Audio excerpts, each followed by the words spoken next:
माँ शारदे के प्रांगण में भगवती विद्यापीठ मारूड़ी के छात्रावासीय विद्यार्थियों से रूबरू। जैसा कि सर्वविदित है, शिक्ष धातु से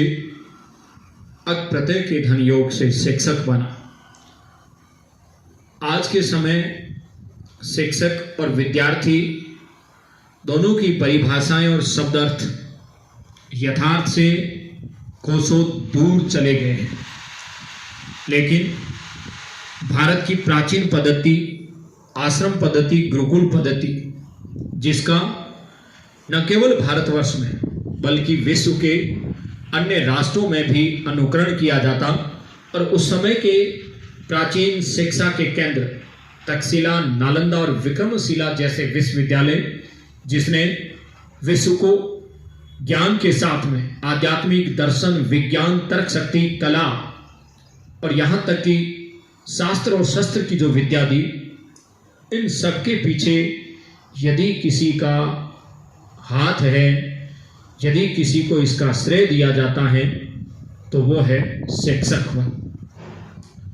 शिक्षक अपने आप में एक गूढ़ रहस्यात्मक शब्द है, जो स्वयं जलकर दूसरों को रोशनी देता है, अर्थात दीपक की उपमा भी दी जा सकती है। शिक्षक का आवरण, शिक्षक की वेशभूषा चरित्र होती है। शिक्षक वह जो बच्चों में समृद्ध ज्ञान डाले, उनकी प्रतिभाओं को तराशे और उनके जीवन को अज्ञानता से उजाले की ओर ले जाने के लिए भरसक प्रयास करे। प्राचीन समय की शिक्षक प्रणाली के अंदर आश्रम व्यवस्था में शिक्षक निस्वार्थ भाव से बस दैनिक जरूरतों के अलावा संग्रहण की प्रवृत्ति नहीं रखते थे और विद्यार्थियों को राष्ट्र के लिए एक समर्पित योद्धा के रूप में तैयार करते थे। जैसा कि समर्थ गुरु रामदास का प्रसंग शिवाजी के संदर्भ में, त्रेता युग के समय संदीपनी गुरु का प्रसंग कृष्ण के संदर्भ में, और आधुनिक भारत में भारत के प्रथम उपराष्ट्रपति और दूसरे राष्ट्रपति डॉक्टर सर्वपल्ली राधाकृष्णन के जन्म दिवस को शिक्षक दिवस के रूप में मनाने का प्रसंग यही है कि उन्होंने अपने जीवन के 40 वसंत शिक्षा को, विद्यार्थियों को, राष्ट्र की भावी पीढ़ी को निर्माण करने में लगाए।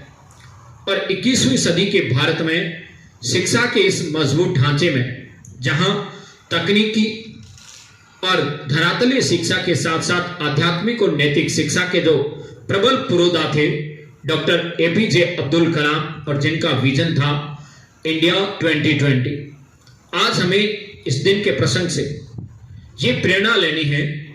कि हम हमारे जीवन में शिक्षा के माध्यम से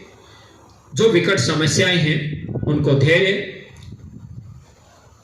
सहज भाव से, आसानी से सीखकर आने वाले समय में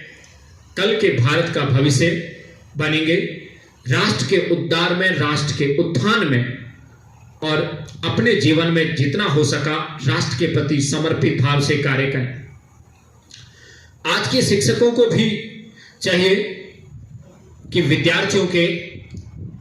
मानसिक स्थिति को अवलोकन कर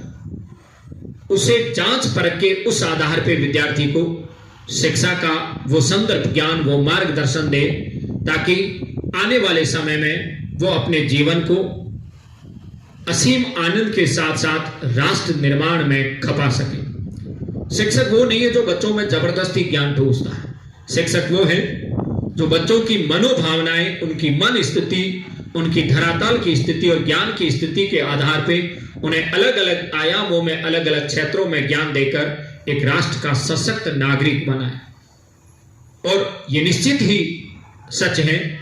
विवेकानंद जी ने भी कहा था, जिस राष्ट्र की शिक्षा प्रणाली उज्जवल है, उस राष्ट्र को कभी कोई पराधीन नहीं कर सकता है। और यह भी सच है कि एक अच्छा शिक्षक, चरित्रवान शिक्षक राष्ट्र की हजारों पीढ़ियों का निर्माता होता।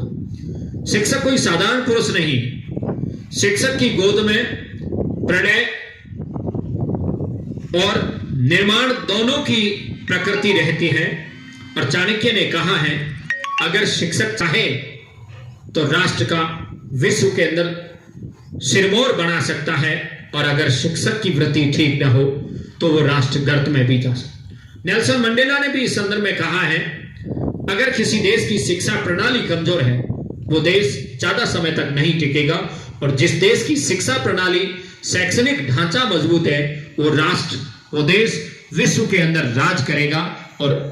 सदियों से भारत इस स्थान पर आसीन रहा है, और वर्तमान में भी हमारे भारत के उन भावी पुरोधाओं विवेकानंद, कृष्ण के गुरु संदीपनी, समर्थ गुरु रामदास, और हमारे भी जिन शिक्षकों ने हमें जहां भी शिक्षा दी हो, न केवल कक्षा के अंदर 40 मिनट पढ़ाने से, बल्कि जहां भी हमें कुछ सीखने को मिले, जिस व्यक्ति से जीवन के अंदर अपनी समस्याओं के निराकरण का हल मिले, जहां उलझनों में कुछ